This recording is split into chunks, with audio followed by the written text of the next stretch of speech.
হয়তো আপনি দেখেছেন রাস্তায় যখন একজন রিকশাওয়ালা যায় তখন মানুষ তাকে ডাকে শিস দিয়ে, এই রিকশাওয়ালা এদিকে আয়। কিন্তু আপনি কি কখনো দেখেছেন কেউ কোনো উড়োজাহাজকে শিস দিয়ে ডাকে? বরং মানুষ ঘন্টার পর ঘন্টা এয়ারপোর্টে অপেক্ষা করে সেই উড়োজাহাজের জন্য। জানেন কেন? কারণ একটি রিকশা বানাতে হয়তো একদিন লাগে, কিন্তু একটি উড়োজাহাজ তৈরি করতে সময় লাগে পুরো 1 বছর। তাই আজকে যদি নিজের জীবনের লক্ষ্য পূরণ করতে তোমার একটু বেশি সময় লাগে, ভয় পেও না। কারণ যেদিন তুমি নিজেকে প্রস্তুত করতে পারবে, যেদিন তোমার স্বপ্নগুলো বাস্তব হবে, সেদিন মানুষ তোমার জন্য অপেক্ষা করবে।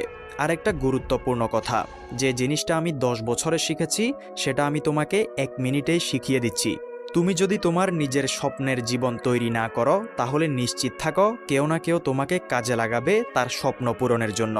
এই জীবন কারো জন্য থেমে থাকে না, পৃথিবী চলে তার নিজস্ব গতিতে। তুমি যদি অসুস্থ হয়ে পড়ো কিংবা আল্লাহ না করুক মারা যাও, এই দুনিয়ায় কারো কিছুই থেমে থাকবে না।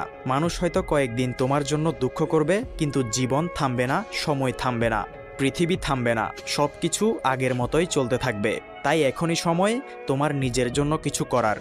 প্রতিদিন ঘুম থেকে উঠো একটা নতুন ইচ্ছে নিয়ে, দিনভর পরিশ্রম করো, নিজের শরীরের যত্ন নাও, ভালো খাও, স্বাস্থ্য ভালো রাখো, ভবিষ্যতের জন্য নিজেকে প্রস্তুত করো, একটা সুন্দর জীবন তৈরি করো। অন্তত নিজের জন্য, তোমার পরিবার, মা বাবা, প্রিয়জনদের মুখে হাসির জন্য হলেও। আর যদি চাও সারাদিন টিকটকে আলতু ফালতু ভিডিও না দেখে এই চ্যানেলকে ফলো করতে পারো।